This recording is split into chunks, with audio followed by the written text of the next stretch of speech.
Hello अस्सलाम वालेकुम, welcome back. This is doctor Sagan और आज हम बात करने वाले हैं how to read the trade confirmation report. जो आपके पास एक कंफर्मेशन रिपोर्ट आती है जब भी आप कोई ट्रेड करते हैं, उस ट्रेड कंफर्मेशन रिपोर्ट को कैसे पढ़ा जाए, उसमें जो सिंध सेल्स टैक्स है, एसएसटी टैक्सेस हैं, उसमें ब्रोकरेज का जो अमाउंट है उसको कैसे कैलकुलेट किया जाए। सो दिस वीडियो को हमने 3 कैटेगरीज में डिवाइड किया हुआ है। The first we will know how to read the whole report. The second we will know how to calculate the brokerage commission rate. So if you are going to make any of the trading, so आप उसको calculate कर लेंगे कि मुझे commission पे brokerage का commission कितना लगेगा। थर्डली वी विल सी कि हमें सिंध सेल्स टैक्स कैसे लगेगा, और वो भी हम इसी में नंबर 3 पे सीखने जा रहे हैं। Without further ado, let's get started on my laptop screen.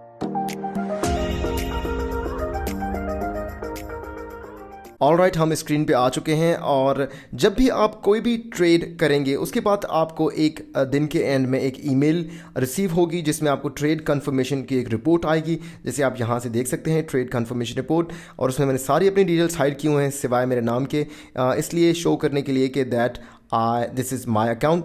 सो इसमें आप देख सकते हैं ट्रेड डेट है वो है 14 of January 2021, so it's a very recent trade।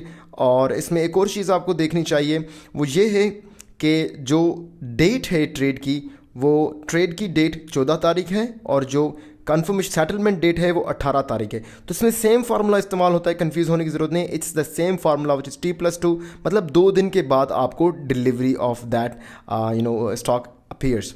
सो यहाँ 14 प्रॉबली फ्राइडे का दिन था, इसलिए फ्राइडे को हमने ट्रेड की थी। उसके बाद सैटरडे 16 संडे, इन दोनों को एक्सक्लूड करेंगे और आप T+2 डेज़ का लगाएंगे, मतलब 2 दिन के बाद वाला नॉर्मल जो वर्किंग डेज़ होते हैं उसमें 18 तारीख को हमारी जो ट्रेड है वो उसकी जो शेयर्स हैं उनकी सेटलमेंट हो गई थी। और आप सब देख सकते हैं कि ये सारे मैंने 14 तारीख को ट्रेड किए थे और मुझे जो सेटलमेंट डेट है वो 18 तारीख तक मेरे अकाउंट में ये आ गए थे।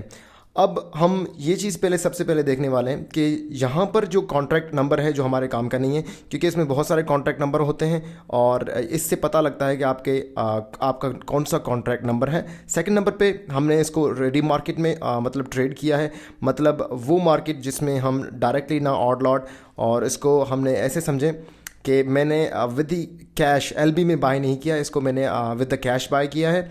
और ये सेटलमेंट डेट है किस तारीख को आपने ये आपके अकाउंट में रिसीव हो चुके हैं। और ये सिंबल्स हैं, सिंबल्स में पता लगता है कि आपने कौन से शेयर लिए हुए हैं। एक था घनल MLCF, it's a cement company, maple leaf cement factory, it's a Pakistan petroleum limited, and Sazgar. तो साजगार मेरा कुछ पिछले दिनों में फेवरेट रहा है क्योंकि इसमें से मैंने अच्छा खासा प्रॉफिट कमाया। ऑलराइट, तो हम आगे मूव करते हैं। यहाँ क्वांटिटी है, this is the number of shares which I am buying.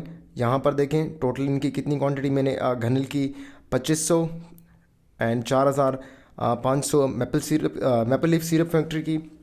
उसके बाद Pakistan petroleum limited, then we have the Sazgar. So this is the number of quantities that I am going to buy. और यहाँ पे एक वर्ड देख रहे हैं, रेट मतलब मैंने किस प्राइस पे किसी भी स्टॉक्स के शेयर्स लिए। For example in case of घनल इसको 115 पे लिया है, इन केस ऑफ साजगार हमने इसको 189.02 पे लिया है। आगे हम मूव करते हैं ब्रोकरेज रेट। अच्छा, ब्रोकरेज रेट को समझने से पहले मैं आपको एक चीज़ बता दूं, ये हमारा ब्रोकरेज रेट को समझने से पहले इट इज़ मस्ट नोन कि ये ब्रोकरेज रेट हमें पर शेयर पड़ रहा है, विच मीन्स अगर ये मैंने 2500 शेयर्स घनल के लिए हैं तो एक शेयर पे मुझे 0.1725 का पर शेयर पे मुझे क्या लगा है, जो प्राइस ब्रोकरेज फीस लगी है। उसके बाद टोटल जो ब्रोकर ने मेरे इन शेयर से कमाया है वो है 431 रुपये, जो 2500 शेयर्स मैंने बाय किए हैं। अब इसको कैसे कैलकुलेट किया जाए? नॉर्मली जो ब्रोकरेज रेट होता है वो 0.15%, मेरा ब्रोकर का जो फीस है वो 0.15% है। यूजुअली दूसरों का भी इतना होता है, या 0.3 पैसा सम पैसा के हिसाब से होता है। तो हम इन केस में 0.15 लेके चलते हैं और उस हिसाब से कैलकुलेट करते हैं। मैं आपको कैलकुलेट करना सिखा देता हूँ। सो आप अभी मेरे साथ मेरे लैपटॉप की स्क्रीन पर आप देख रहे हैं। सो अभी हम कैलकुलेट्स करके देखते हैं कि ये कितना होता है। सो याद रखिएगा आपको उस रेट पे परसेंटेज लगता है। फॉर एग्जांपल मेरे पास 115 का मैंने शेयर लिया है घनल का, तो मैं क्या करूँगा 115 इसको मैं परसेंटेज में कन्वर्ट करूँगा, और 115 परसेंटेज मल्टीप्लाई बाय 0.15% जितना हमें ब्रोकरेज को परसेंटेज लगेगा। और ये हो जाएगा पर शेयर 0.1725। आप देख सकते हैं 0.1725। अगेन हमारे पास कितने शेयर हैं? 2500 share. So we will multiply it with the 2500 share and it's total 431.25। In similar case आप सबको कैलकुलेट कर सकते हैं। फॉर एग्जांपल हम अभी साजगार की उन 1000 शेयर्स पे कैलकुलेट करके देखते हैं। तो हमने बाय की 189.020। सो 189.020। अब हमें ये एक शेयर की प्राइस है, इसको परसेंटेज पे क्लिक करेंगे, ये 1% हो गया। मल्टीप्लाई करेंगे 0.15% जो 1% से भी कम है, तो ये हो जाएगा 0.2835 जो पर शेयर हमें लगा है 0.8235। अब इसको मल्टीप्लाई करेंगे 1000 से, क्योंकि हमारे पास 1000 शेयर्स हमने बाय की हैं। So that will be 283.53। So it's here 283.50। This is the actual amount. So total ऐसे समझें कि मैंने जो शेयर बाय की हैं उनमें से 13,000 कुछ 500 की क्वांटिटी बाय की है। उसमें से मैंने ब्रोकर को 2164 का कमीशन उसको मैंने समझें कि फ़ायदे में दिया है। और एक और चीज़ मैं आपको कंफर्म करता चलूँ कि इन फ्यूचर अगर आप कोई भी शेयर ले रहे हैं, इसके बारे में एक नेक्स्ट वीडियो में बताऊंगा कि आप छोटे जो कैप के स्टॉक्स होते हैं ना, जो 1 रुपये के स्टॉक्स हैं, 2 रुपये के स्टॉक्स हैं, 3 रुपये के स्टॉक्स हैं, इनको बाय करना क्यों अवॉइड करें? It's a very big reason. और वो ही रीज़न जो ब्रोकरेज के रेट में है ना, जो ब्रोकरेज उसका अमाउंट कमा रहा है, उसी में एक राज छुपा हुआ है। तो इन द नेक्स्ट वीडियो इंशाल्लाह आई विल एक्सप्लेन कि आपको छोटे स्टॉक्स क्यों नहीं बाय करने चाहिए और किन सूरत में बाय करने चाहिए। I will talk about in the next video. अब हमने ब्रोकरेज अमाउंट की बात कर ली कि ब्रोकर को आप कितना कमा के दे रहे हैं। Next we have the net rate, मतलब नेट रेट हमें पर शेयर ब्रोकरेज की फीस को मिला के कितना हमें एक शेयर पे पे करना पड़ रहा है। तो वैसे एक शेयर कितने का था? 115 रुपये का था। अब हमें एक शेयर पड़ रहा है 115.725। अब ऐसे समझे कि कोई बंदा 115 पे शेयर ले रहा है और वो सोच रहा है इंट्रा डे में मैं 0.1 का फ़ायदा उठाऊं।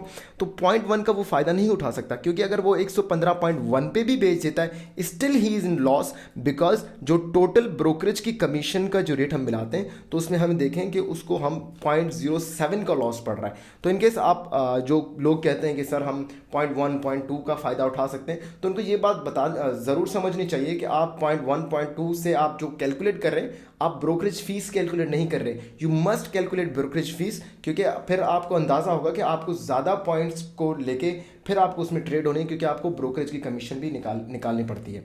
Secondly we move on to the third option, that is the SST amount, that is the Sindh sales tax. और Sindh sales tax is what you call जो 13% हमसे जो डिटेक्ट किया जाता है, वो 13% किसका? ब्रोकरेज अमाउंट का, not the 13% of actual share. तो it's the SST, that is the Sindh sales tax, is actually the brokerage amount से 13%। फॉर एग्जाम्पल हम देखते हैं 431 कितना था? 431.25% इसका ब्रोकरेज जो अमाउंट था उसका परसेंटेज करेंगे, multiply by 13 and it would be like 56.0625.